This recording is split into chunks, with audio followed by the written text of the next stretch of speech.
Bonjour, hello everyone, and welcome back to the CSLA OALA National Congress. I hope you enjoyed your virtual field trips yesterday. Not too much sun, not too many mosquito bites, and hopefully no blisters from those new shoes. Today, I want to add my welcome to our newest members of the College of Fellows. I think it's important to note to our younger CSLA members that if you find time in your brilliant career to come for service to the profession, the community, and to the environment, you too can become a fellow. We have a full day for you today, starting with our amazing opening keynote speaker, Martha Schwartz. Your technical program will start right after the keynote, and then later at the end of the day, we have some open forum discussion threads. Please take the time to visit our virtual trade show and see the innovation our suppliers are bringing to the marketplace. And stick around at the end of the day to say hello to old friends and perhaps make some new ones. Have fun.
Welcome, everyone. My name is Jane Welsh, past president of the OALA and the current chair of the CSLA Committee on Climate Adaptation, an amazing group of landscape architects from across Canada who helped shape Congress 2021.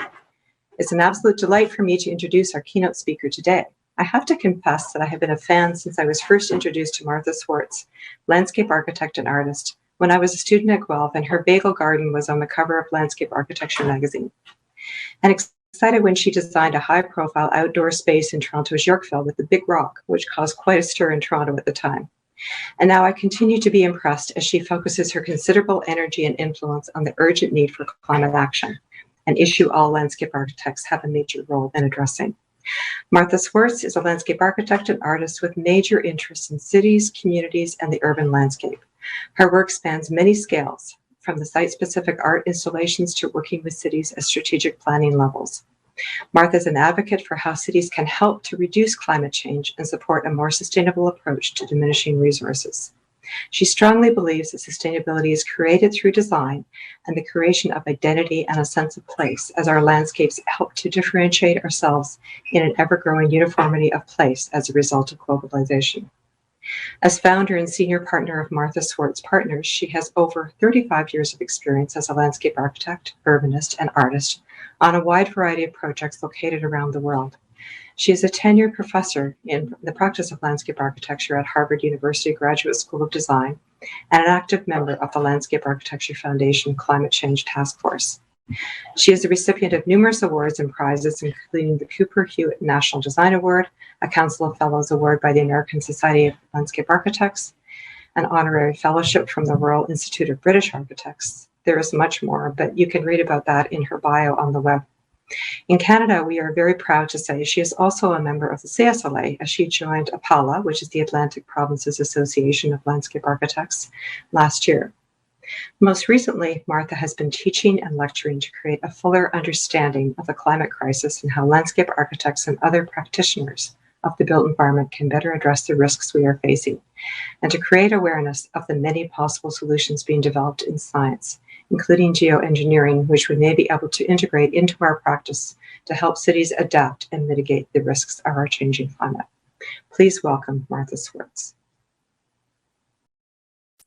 Hello, and thank you for inviting me to this group. It is really an honor to be here, and I would say that my good friend Colleen Mercer Clark, who I'm sure you all know, suggested that I talk about the trajectory of my career. And I thought this would be easy peasy, but looking backwards has actually made me very anxious about myself. It kind of scared me.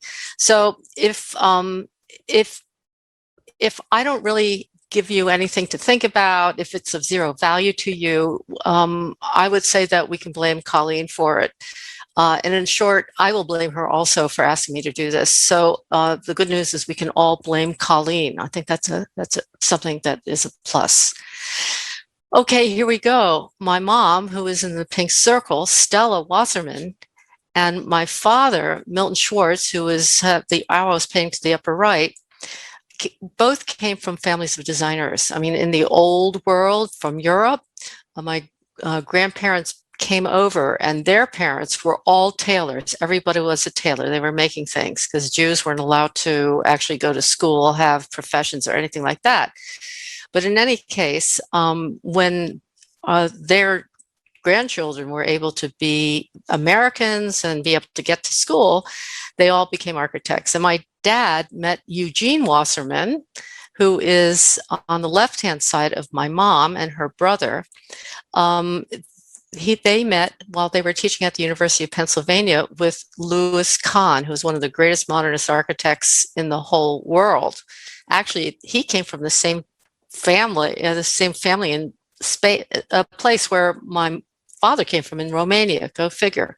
Anyway, they met together and Eugene had a very cute younger sister who he introduced to my father, and they got married, and then they had 4 girls. So I'm one of those girls. But the problem is that we have a genetic defect where everybody has come out like with as designers or artists and we're hoping to actually marry into other genome groups so we can kind of stop. But I was always doing and making art since I was a little girl. And I went to art school at the Philadelphia Museum of Art when I was a kid. Then I majored in art at high school. And I went to the University of Michigan and double majored in art and pre-med because I always loved biology. And towards the end of art school, I fell in love with the earthworks artists, such as Robert Smithson, Richard Long, Michael Heiser, Nancy Holt, Walter Di Maria, and Christo. I thought they were the best. So I told my dad, the architect, he had a large practice in Philadelphia. I grew up on his floors. And I told him that I was going into landscape architecture. And as a successful architect, because I knew the hierarchy of architects and everybody who lived underneath architects, he gave me some important advice, which is any idiot can plant a tree.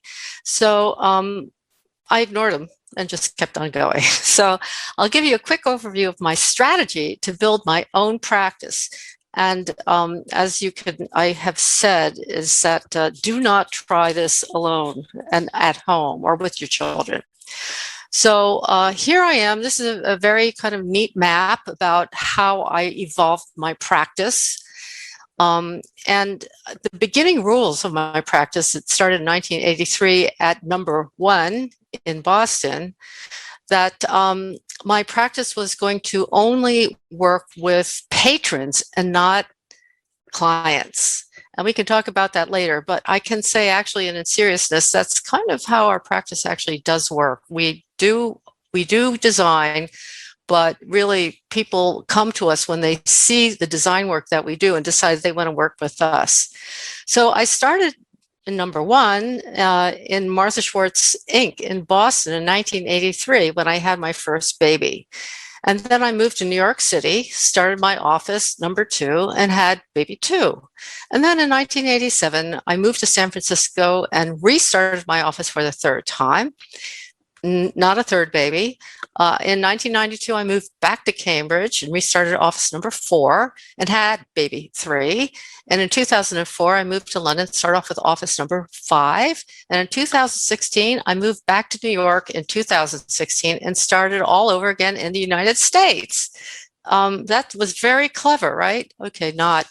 Anyway, we do have offices in New York, which is the newest office, London, which is the biggest office, and Shanghai. So that's where we are. I I would suggest not doing what I did. So I wish I had time to show you some of our projects, but I will show you the first project I did after graduating grad school. It's the Bagel Garden. Not my best work, but probably my most important contribution to the profession. So it came about because my then husband, Peter Walker, and I couldn't agree on how to design our front yard in Back Bay, Boston. It's about 12 feet by 12 feet. And what I did is when he went off for a business trip, I went into action and built this little garden out of materials that I could buy only on our block, meaning purple aquarium gravel and bagels, which I dried and lacquered. And I actually took pictures and sent it to the ASLA magazine, and Grady Clay was the editor, decided to put it on the front cover. He asked me to write about why bagels. And in those times, landscape architecture was very white, very male, very corporate, and from an art student's point of view, extremely boring. And being appropriate, which is like waving a red flag in front of the artists, was very important as we were trying to win favor from the architects, which we still don't have. So I made the case for bagels being extremely appropriate as a landscape material. It's inexpensive, everyone can do it, it does well in the shade, it doesn't need water, it's biodegradable. What material could be more appropriate than a bagel? And when it was published, there was a severe reaction, pro and con, and more people wrote into the magazine in debate about this than at any other time. And unfortunately, a number of people actually discontinued the magazine. They didn't want to be associated with it, with bagels on front of it. And Grady was fired eventually. So looking back, it did turn the corner of design and opened up the possibilities that landscape architecture could be an art form defined by the designer and included in other design arts. So here is really the root of that, which is the Dada piece by Duchamp. And I knew about Dada very well. I do love that group of artists. And this toilet was anonymously submitted as a work of art to the Society of Independent Artists Salon in 1917. It was immediately rejected and became instantly famous. The piece questioned whether an artist must make an object in order for it to be considered art, or whether choosing it and calling it art could be enough, thereby significantly altering the role of the artist. This changed the art world forever in terms of perception of what art could be. And this is what the Bagel Garden actually did for landscape architecture. So I am very proud of it. I'll probably have a bagel on top of my grave someday. So this is where this is about me stopping being a landscape architect in 2016. I just dropped being a landscape architect and I went into a different direction. My sister Maggie sent me a YouTube video about the melting of permafrost on the eastern Siberian Arctic shelf. And this begins my pivot, better described as my total freakout from designing landscape as art to facing a looming existential crisis, which I'm still experiencing. I gave it a think that day and then decided that what I was doing as a designer was completely irrelevant. So I was really heartbroken about learning about climate change. I called up Professor Peter Waters from Cambridge University, because I was in London, who is a renowned Arctic expert, and explained how the warming of the Arctic Ocean was melting the permafrost on the eastern Siberian Arctic shelf, which is starting to release methane, a greenhouse gas that is about 30 times the strength of carbon dioxide in terms of trapping heat. So, as you know, I'm sure you all know about permafrost. It covers about 24% of the exposed landmass of the northern hemisphere, and entrapped inside the Arctic permafrost are huge amounts of carbon and methane, about twice as much as the amount currently in the atmosphere. But this was what really scared me when I read this map here, and this is a killer graph, illustrating the negative feedback loops that the release of methane will create, where rapid global heating will increase the ice melt and the spiraling methane release, which will add about 0.6 degrees to global warming by 2040. It is now projected there will be a loss of the Arctic summer ice, which will ensure maximum methane release from the exposed shallow seas of the continental shelf. So this has never gotten away, it's just gotten worse. So for me, this was extremely distressing. I decided that I was going to apply my time to learning about climate change, because I really did want to feel as though I could somehow intercede or, try to really help what was going on. So I was and still am very distraught about delivering such a world to my 3 children. And it's the world that I created and helped to make. So I just have these wonderful children, and it's hard for me to really imagine, after having learned about it, kind of what I'm leaving them. So I started a deep dive learning about climate change by reading lots of very readable, wonderful books by very good climate writers. Fortunately, there are good books that people like myself or yourselves who are not scientists can actually understand, and they're very well written. So I am a real solutions-oriented person because, I've had this office for 40 years. Everybody comes to me with problems. So I have to be able to say, okay, well, what are the solutions? And I came across these 2 books that opened up the topic of geoengineering the planet. So The Planet Remade, which is a fantastic book by Oliver Morton, and then Geoengineering, The Case for Engineering by David Keith, who actually is probably the top scientist on the topic of geoengineering. So what happened after I quit landscape architecture was the new landscape declaration from the Landscape Architecture Foundation. So on the eve of its 50th anniversary, the Landscape Architecture Foundation asked a diverse group of the world's leading landscape architects to reflect on the last half century and present bold ideas for what the discipline should achieve in the future. And I gave a 10-minute lecture on the urgency of climate change, and that the landscape architect should be the profession that takes the lead in this battle, being the professed stewards of the land. We have to become the stewards of the earth now. And we need to bump up our thinking and ambition and scale, move across silos, and tackle it head on. This became a key takeaway from the summit, and I believe this is the first step forward on tackling climate change taken by our important national landscape organizations, as the LAF immediately put together a working group on climate change, which of course I was part of, and that is what really started us off. A key product from the summit and a synthesis of the ideas is the new landscape declaration that was prepared in 2016. So in 2017, I got an email from a woman named Pamela Conrad, who I didn't know, asking if I would join her to give a lecture at the ASLA meeting in Los Angeles about climate change, because she knew I was kind of interested in climate change. And I said, absolutely yes. We were probably the first to really dive into the topic of climate change and climate change solutions within the ASLA.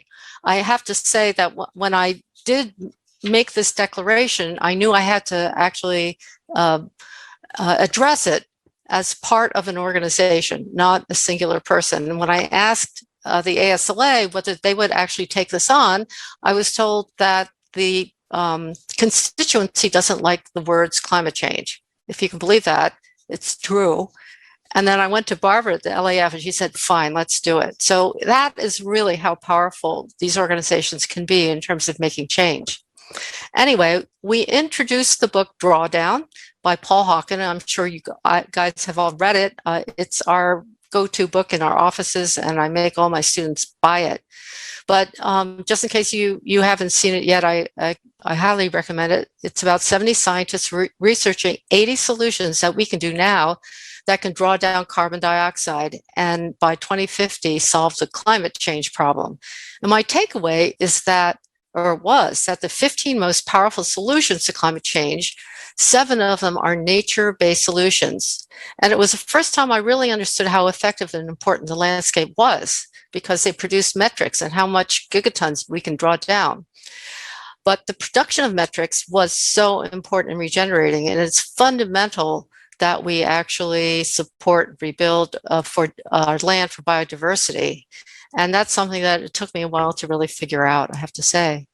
So the next year, we pulled together a panel of speakers about our approaches to climate change. And here is when I met Colleen Clark, Mercer Clark, who you all know, and I do too, fortunately, and Vanya Ritter, who is now the past president of the American Society of Landscape Architects, and also with, of course, Pamela. And what we did is we put together a panel to talk about the benefits of collaborative efforts, which really helps us to have a greater impact by expanding access to knowledge, contribute and connect to global networks, maximize our strength in numbers, elevate our profile and contributions as professions, and support a low carbon economy through our work. And this is us. This is what I call our girls group. And actually, we have been collaborating and talking to each other since that time. And I love this group. We have met, we started meeting, I think something like once a month, maybe once every 2 weeks at first. And we really came together as a group, giving each other support while working on climate change, which actually is not only daunting, but it's kind of depressing. And, you know, it's like pushing rocks uphill. And having support from a group of like-minded people, like our girl group, has been a wonderful experience for me. And we have definitely helped each other in giving support as well as great ideas. And it's now turned into this churning powerhouse. As with the last 4 years, we've made huge steps and have gathered momentum. And I highly recommend to all of you to reach outside your comfort zone, find other people who are, you know, who have interests that are the same as yours, and start talking to them. And in this day and age, it really does take a village to make things happen. And I really thank all of them here. It's really been great. So we did come together as a group, and I'm just giving you a few of the initiatives that we've actually worked on. And as I said, it's been a great honor to be part of this group. So we're on the initiatives. The first one I know that we're working on right now is both Colleen and myself and Vaughn. We're all helping to spearhead Pamela is spearheading a landscape architecture declaration for COP26 through the Organization of Architecture 2030. And the rest of us girls are really giving her support and, you know, trying to help with what she has on her plate. And Colleen is positioning IFLA to also give a declaration at COP26. And we're all pitching to help that too. We all just kind of dig in and help. And of course, she's at the helm of IFLA along with James Hayter, and they are creating very, very strong ties to the UN organizations, such as the UN Convention on Biological Diversity. I mean, she and James are really positioning landscape architecture as a very important go-to boots on the ground source for what we need to do to attack climate change. And then through my own participation in the CEO Roundtable in the US, and this is a group of CEOs from the so-called most important offices or practices within the United States, where we have some push to be able to kind of give support. And we were able to help push the ASLA to rejoin IFLA, which IFLA needed. So that was very good. And Colleen came down and she spoke to them. And, you know, we really kind of were able to move that forward. And then I would say presently, I am trying to activate EU landscape architects to protest the underrepresentation of landscape architects within the new EU Bauhaus organization. So I'm basically busy causing them problems because, you know, that sounds a lot like the old Bauhaus, not a new Bauhaus. So I've also started a nonprofit called Mayday Earth, and the vision is climate security for future generations. And then its purpose is to inform the public through a variety of communications platforms about climate change and the climate interventions and nature-based solutions that will be needed in order to rebuild and preserve our future. So we're presently building our website, but over the last few years, it's turned out I've given over 44 lectures, most of them in the last 2 years, all over the world, to different places all over the world. And I always research what's going to be happening to specific regions before I really talk about, you know, what the effects of climate change are and what the possible solutions are. So the other pieces of activism that I've been working on is trying to move the GSD forward, the Graduate School of Design, because it turns out that sometimes academia can move extremely and painfully slowly. And I'm not an academic, I'm a professor of practice there. So I'm like banging on things like, why are we not doing a course on climate change at this point in time? And anyway, so I've managed to be able to push for that. The inclusion of mitigation into our curriculum, it was only adaptation and resilience was being taught as landscape architects. And I'm like, no. We need to really kind of get into mitigation, decarbonization. That's what we do. We have to understand and learn about that. So also teaching studios based on climate change and nature-based solutions to make cities climate ready.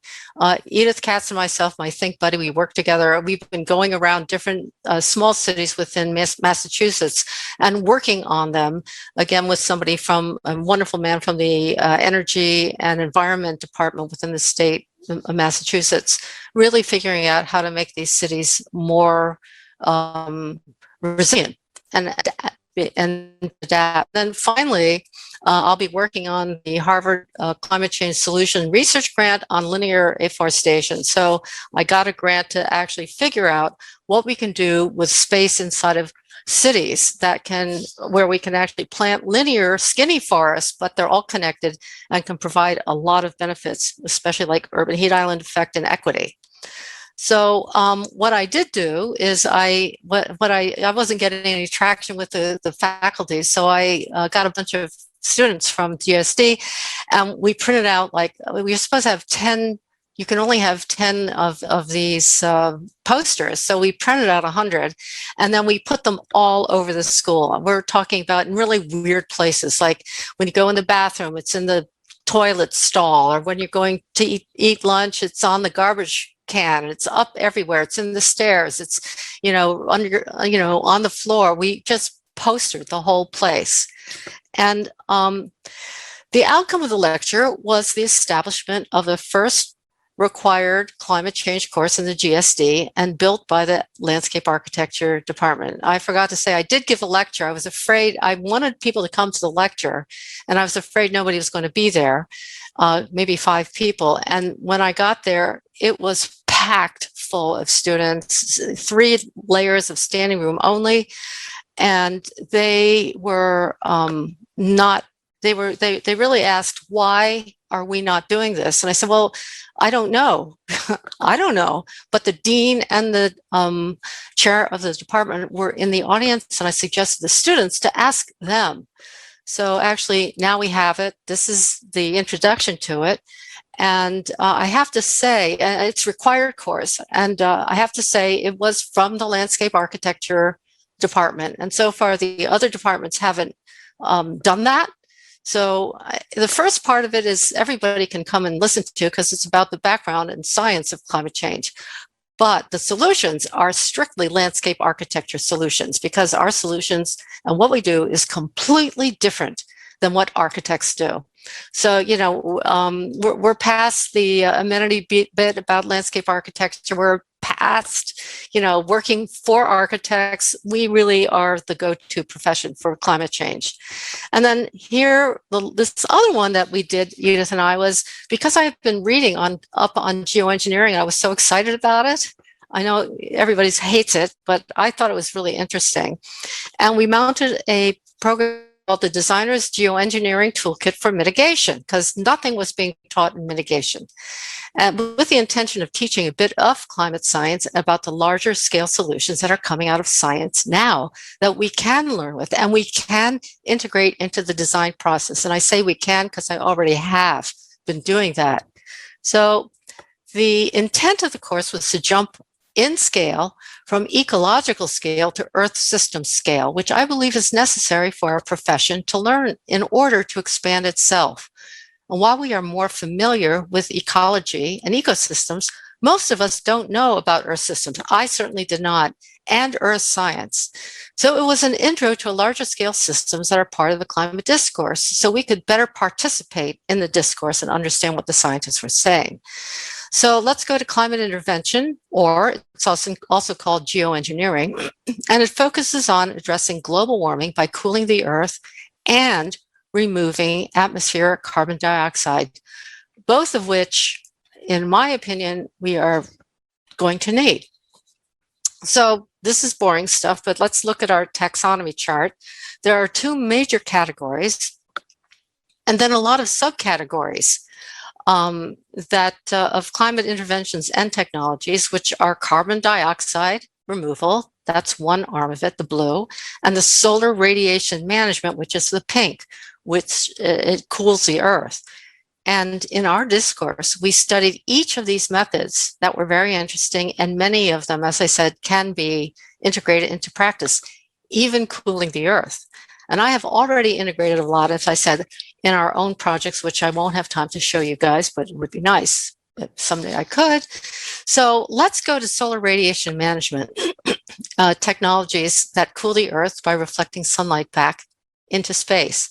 But they pose many risks, challenges, and uncertainties. However, there is a building scientific consensus that we will need such methods to cool down the earth due to many reasons.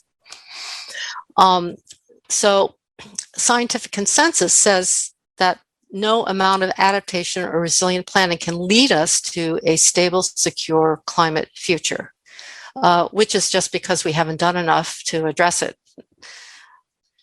Now, this is something that a lot of people don't quite understand, and the IPCC doesn't put it out in front of people, or they don't really mention this issue. A lot of people believe that cutting down emissions is going to stop climate change.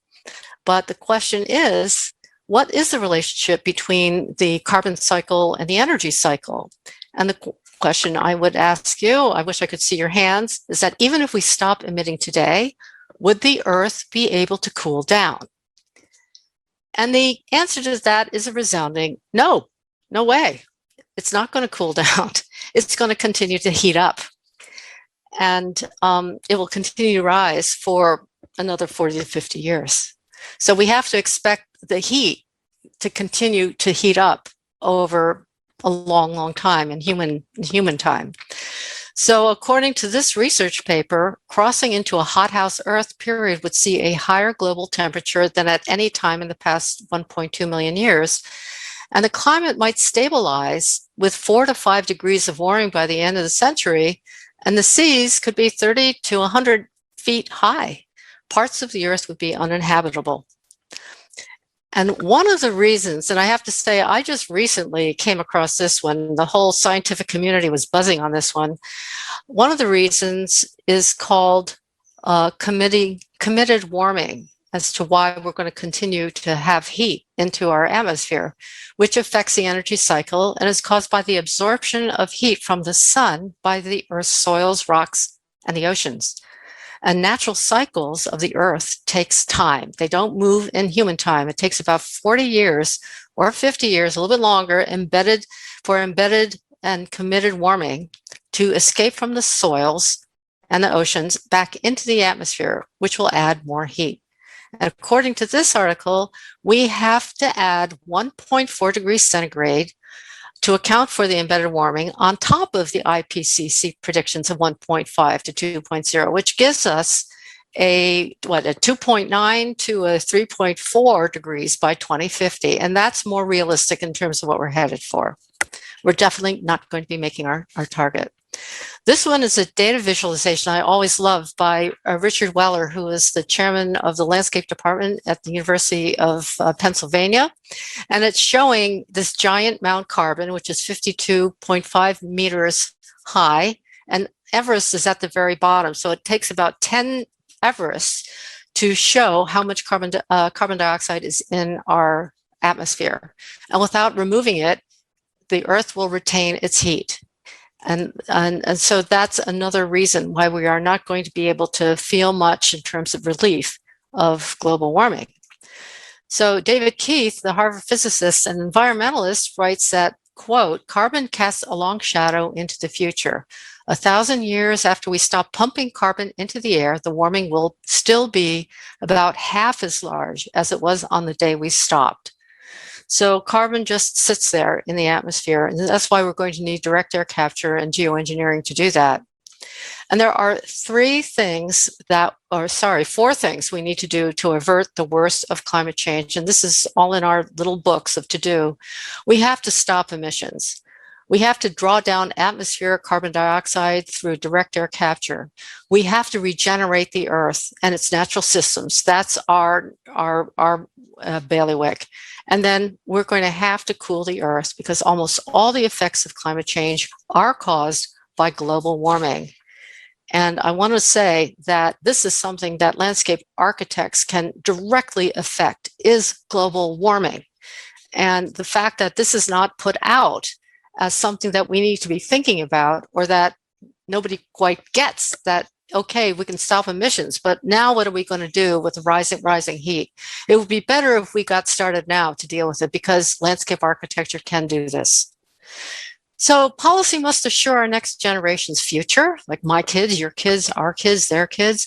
We must look at options that can not only reduce emissions, but to counteract the effects of global warming. Why can't the IPCC say that? I'm upset with the IPCC, obviously. But this is a very important piece of climate change discourse, which you probably haven't heard about, complaining about, well, why aren't we talking about global warming? It's because, yeah, I don't know. It just occurred to me that what about it? And this is something that is very, very important to us. And it's an important climate change issue that only landscape architects can fix through addition of greening cities and planting as many trees as possible and not overturning earth and putting ground covers and everything we do.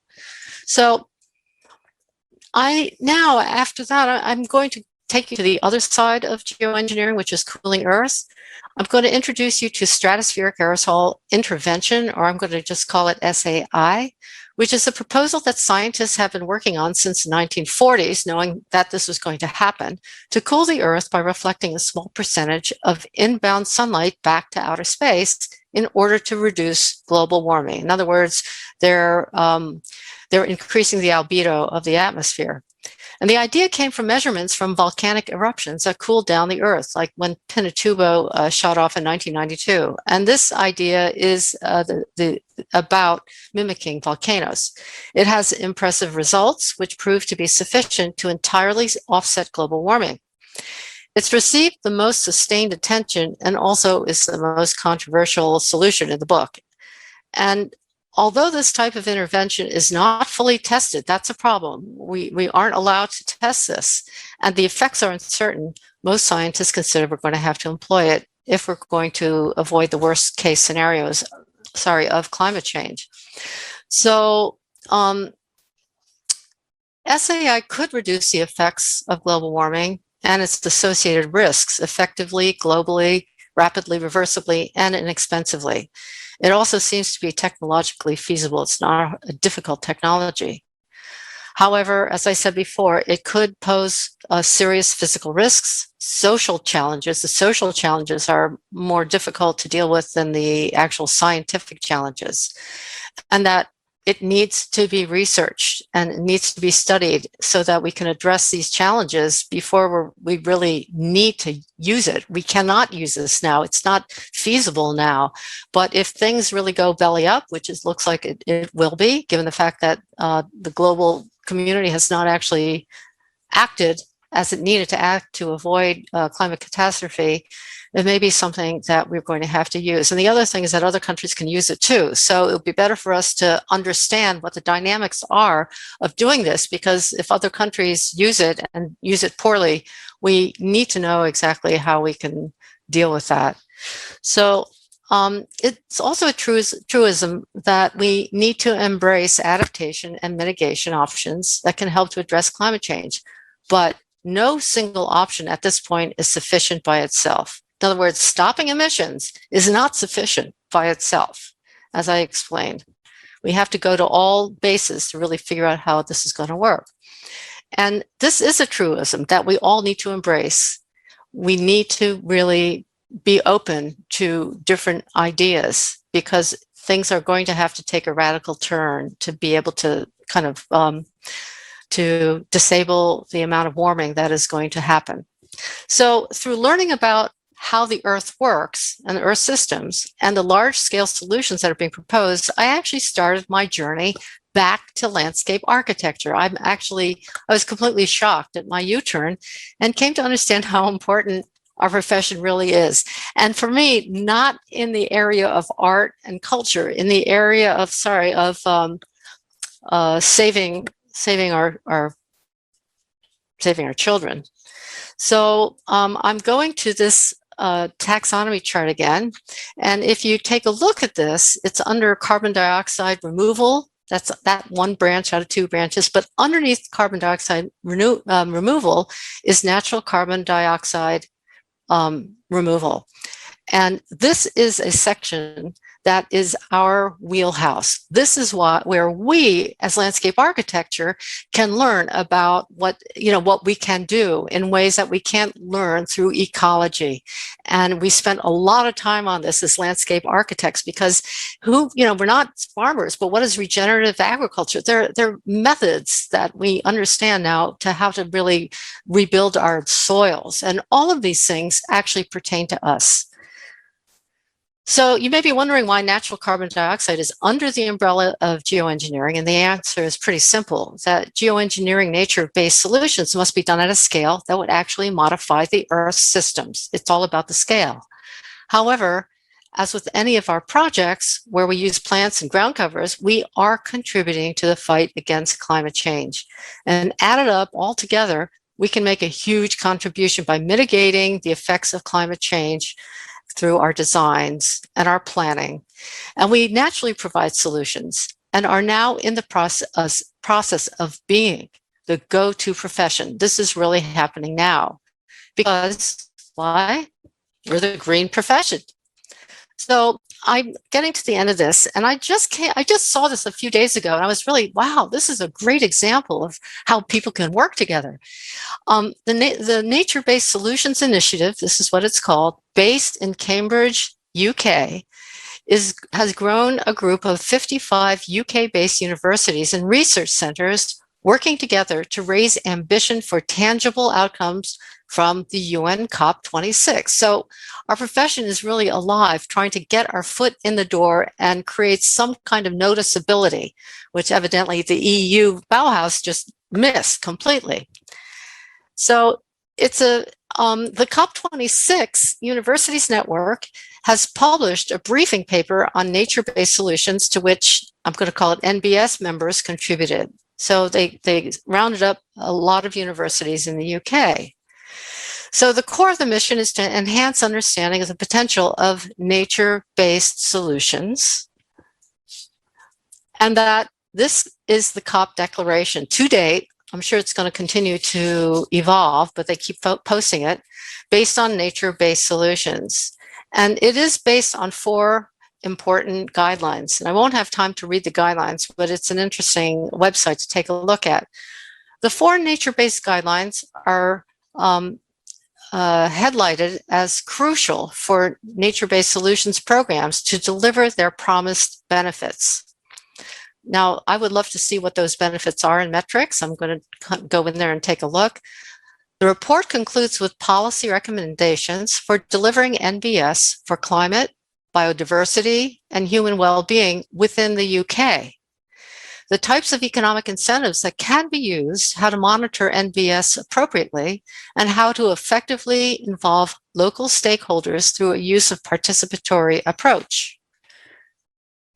So the most heartening piece of this is that of action that has been taken and done by a group of universities who came up with the idea of well, why don't we collaborate? And this is a great example of activism and working together with like-minded people who are all rowing in the same boat in order to accelerate our mission. And it's a footprint we should follow, I think. Why don't we combine our best universities in North America to do the same? We can if we want. And throughout our evolution, communities that grow around a common goal become stronger and prevail. This is just in Darwinism. You have to have groups in order to prevail.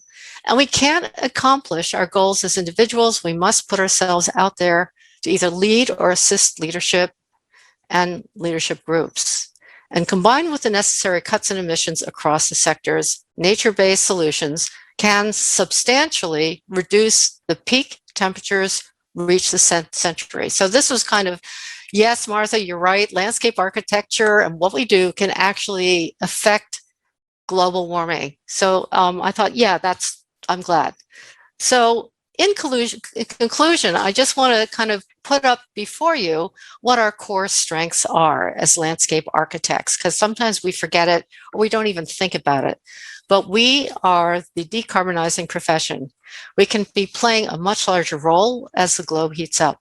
We are the only profession that works with living systems and are steeped in the science of biology, ecology, and maybe even earth systems. So the profession is as expansive in its coverage as the landscape is itself. As generalists, we are the conductors of people and groups and we orchestrate the specialists. We need to know a lot about a lot. It's our job to see the big picture, and the world needs generalists like us who can piece together the chatter so that we can define strategies that will solve important problems. And we bring together specialists in order to learn specifics, but it's people like us who put the disparate pieces together in a coherent and executable reality. So we're creatives. Sometimes that brings us problems, but it means that we have agile minds that can put unlikely ideas together to create something that hasn't been imagined before. And we can imagine things that do not exist now, such as the future. We can think outside the box, and this is one of the most important skill sets. And the future depends on people's creativities. So get creative.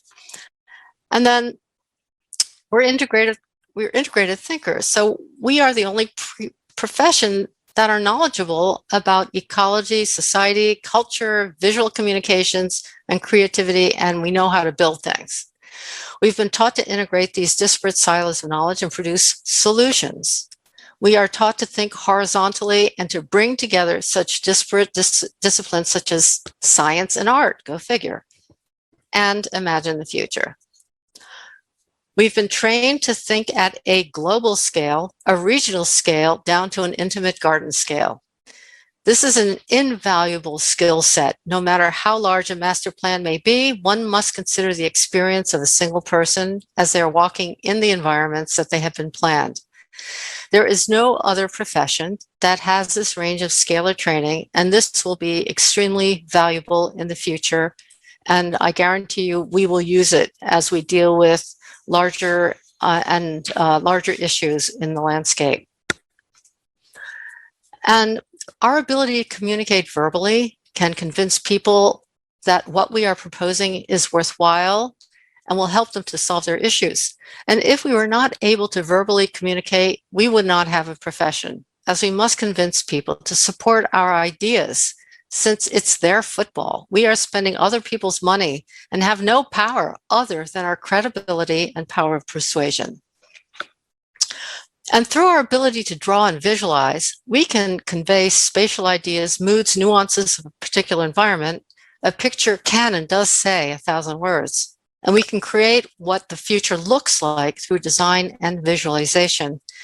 And this is incredibly a power tool as well to help people feel comfortable with new ideas and the possible solutions we are putting before them to address their issues and climate change. And we are also storytellers, and through our ability to communicate verbally and work with others to understand others and to integrate their input into our thinking and design is a crucial part of who we are. We integrate many, many complex components when designing landscapes, especially within the public realm. And in order to do this, our education is broad, and we also work across professional silos, often within the range of engineers in many sectors, such as civil, transport, electrical, structural, environmental, but botanists, hydrologists, geologists, it goes on, the people that we work with, and still come up with a solution of beauty that can reach the hearts and minds of communities and people. And we make an emotional connection that people will value and add beauty to the urban environment, which, as we know, is fundamental to the quality of life and human health.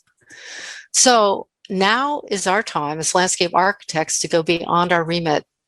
We need to expand our minds, find new friends, come up with ideas for participation in saving the world, and have the satisfaction that we are making a contribution. Even as an individual, you can plant a garden, even plant bamboo, even if they're not indigenous. So the question is, where will you be in 2050? And how are you going to participate in this in any way you can? And the best way to start is figure out what you're really good at. What are those things that I mentioned that you're actually crackerjack at? And use that as a platform for moving forward. So welcome to the Anthropocene, and one, if not the most transformational eras in the history of humanity. So thank you all so very much. And I wanted to thank you very much for allowing me to interface with you. Thank you. Thank you very much, Martha, for such an inspiring and thought-provoking presentation. My name is Michelle Legault. I'm the CSLA and the LACF Executive Director, and I'll be moderating today's Q&A session. First, I want to thank ABC Recreation for supporting Martha's keynote address. We have lots of questions and 50 minutes to do it in before we give everybody a short break leading into the educational sessions. So Martha, the most popular question that everybody wants to know is, what is the best way we can help in our role of landscape architects with the challenge of climate change? Where can we be most effective? Well, I'm really glad people are asking that question, because that's the first question that you have to ask yourself if you feel that you want to be involved. But I'll have to tell you my own story. I was really grappling with it myself. I had to figure out what it was that I was able to do, because it seemed so remote, untouchable in terms of entering into it. But number one is you have to really look at yourself and figure out what you like to do and what you are good at. And I said that because you want to start off with something that you feel comfortable with and something that you like doing and you feel like you can do it well. And, I've been teaching for so long and having to make presentations. And then I figured, well, you know what? I can communicate out. That's probably maybe the only thing I can do to help. And what I found out through reading these books is that scientists totally suck in terms of their communications. I mean, this was just going through a period of reading about it and reading news about it, and actually reading the book. It's called Losing Earth. I read about that. It's a little book, but it came out in New York Times. And what happened was it was kind of catastrophic, but the scientists were not able to deliver their message in a way that had impact. And you know what? The scientists, that's not their job. That's not what they're good at. But other people could be good at that. And I'm good at that. So for me to unpack what scientists are saying so people can understand it, that's my job. That I kind of went into without knowing what to do at first. But that one, you'll find that these things, when you read them, it picks up your interest, and you can just call them up. Tell them you want to help. I mean, you have to kind of throw yourself into the water, not knowing what you're going to get. You have to be kind of forward or even brave to find people who are doing it, knock at their doors, and just start. Nobody's going to come to you. You're going to have to go to them. So figure out what you like to do. I would say broaden your scope. I do have a good reading list. I didn't put it up, but if you would like that, I can definitely hand it over to Michelle. And they're very good books to read. We can all get it. But within those books, there's lots and lots of really interesting topics. And you'll find something that you're really interested in. You will. So that's my advice, is just kind of read up, figure out what you can do, and then go call them up. That's my the importance of good communication and knocking on doors. The next question we have is, how do we get more landscape architects in positions of senior decision-making in governments? Well, again, we're always frustrated about how nice we are as a group, and we are. I believe that we can definitely wheedle ourselves up into higher positions within our government, and that's exactly what Colleen is doing. That's a good question to Colleen, because she's already done that. But we have actually, what we did with our CEO roundtable, we have been able to exert our constituents, who are people who work in our office. There are a lot of them within the U.S., and put pressure in areas and kind of get up. Within the ASLA, there's a time where we can go up to the Capitol and actually state our case. But I've also met landscape architects who are like the mayor of Copenhagen. It's people who are really interested in policy. That is its own topic. And you can really, I think, engage by learning what the steps are and who is doing what, and starting to get involved into those organizations, probably by giving your time to that. I don't have a clear idea about exactly how you do it, but I know we're needing it, and I think we can do it. Other people have done it. So it's like, how, find out what the organizations are where you live, find out what they're working on, and figure out, if you can start to participate. And everything you do is going to be from the bottom up. Everything, me too. Just not knowing anything, and then learning through actually participating. That's the way to do it. Sounds like the important message there, Martha, is to encourage people to get involved. We have another question here. It seems to me that the success of the range of solutions you outlined is very dependent on urgent and fundamental changes on the political and economic fronts. Any thoughts on that matter? Well, yes.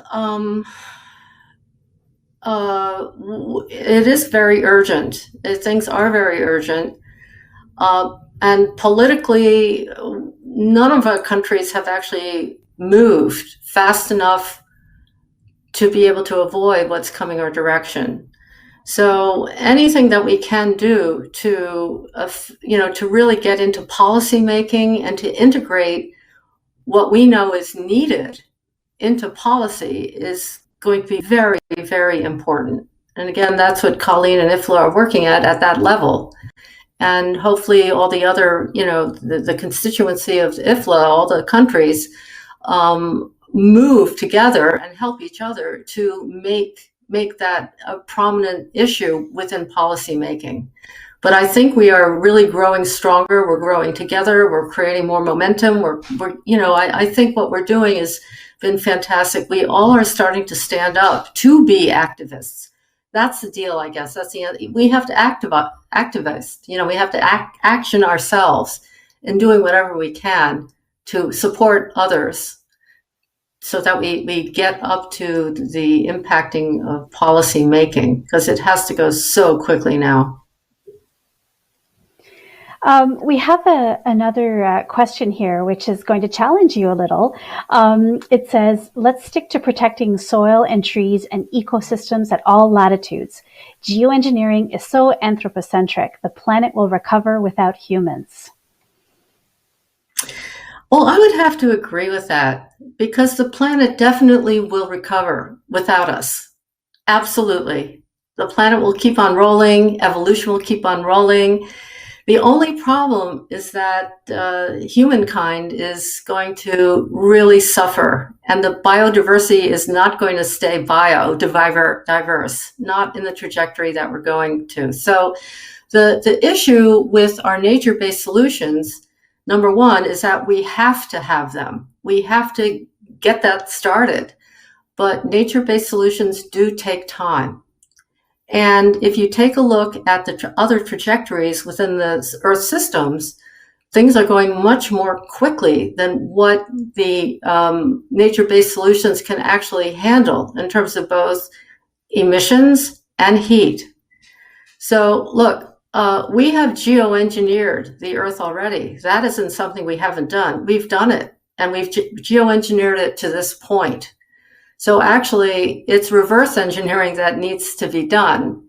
And at this point, that is the only thing that we have on the table, because if we were to grow 1 trillion trees, the rate of warming would far outstrip what the trees could do. And that's just science. Now, I think that this is a really good question, and it's a really good topic, and that is the debate about solar geoengineering. People are very much against it because it's tampering with the whole climate, but we are doing that now, today. We're tampering with the climate by driving our cars, by heating our houses, by everything we're doing it. So, and that is, yeah, there are things that human beings built, but this particular idea is really the only thing we have to actually save billions of people. And in order to make that decision, you really have to know what the benefits and the risks really are. For example, what is happening now is snowmelt all over the world. And if you just get out of North America, because actually we caused the problem, most of the people in the global South are going to be challenged and hurt by global warming, much more so than we, at least now. And they haven't done it. We have. We are responsible for what we've done. That's certainly a stance I take. And we have to actually think carefully before we say, no, we're not going to cool the earth. You guys are just going to be without water. Your children will die. You won't have any, it's like telling them that they cannot have any hope at all. And you have to be willing to say, yeah, that's okay. You guys just are going to suffer. And just to let you know, and to think about it, is that the Himalayas, all the glaciers are melting. And the Himalayas is the source for all the water for Southeast Asia and Pakistan. And all the rivers that come from the Himalayas, like the Indus and the Brahmaputra and the Ganges and the Mekong, there are over 2 billion people depending on that water, and that water isn't going to last because it's melting. So if you're okay with that, then you could, no, we don't want to do that. But you have to really think about other people in other countries and how they are going and are now suffering, and they are. People don't live like we do. We, if you take a look, in order to live our lives, we would need 4 Earths. So we're very privileged. We're very lucky. So lucky, I can't believe it. But making decisions for other people who are challenged by climate change that we caused, we have to be very careful about what we're saying, because we're saying these for other people around the world who are going to and are being hit now. Southern Africa, the Sahel in Africa, Southeast Asia, India, because the Chinese have appropriated the Himalayas, and China is going to have a problem with water and food. And there'd be social disruption and probably climate wars. Climate wars are happening now. We don't read about it because our press doesn't talk about anything else other than the United States, but it is happening. I keep up with this. So there is so much disruption, global disruption and inequity. And women are the ones who suffer the most, of course. You have to learn about this stuff before you make this kind of decision. And that's all I'm asking, is really kind of understand what other people are going through and will go through before we do. And we caused it. Thank you so much, Martha. There's so many more questions. I think we could have you here for another hour, but we do need to stop for give everybody a short bio break before the technical portion begins. Again, want to thank you. You're thought-provoking, you're inspiring, and we love the way you discuss and challenge us, and so we hope that you'll keep doing that. We want to thank again ABC Recreation for sponsoring this keynote address.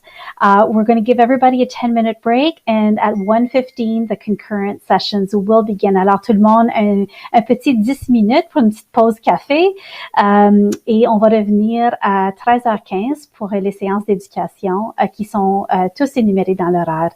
So again, refer to your agenda. And everybody, though Martha can't see you, she can only see me right now, but I'd say if we could give her a virtual round of applause. Bravo, Martha, and thank you again for joining the CSLA OALA Congress. Believe me, it was my honor. Really, thank you so much. And I think the CSLA is the best. I depend on you guys a lot more than I do the ASLA. Thank you very much. Thank you, Martha.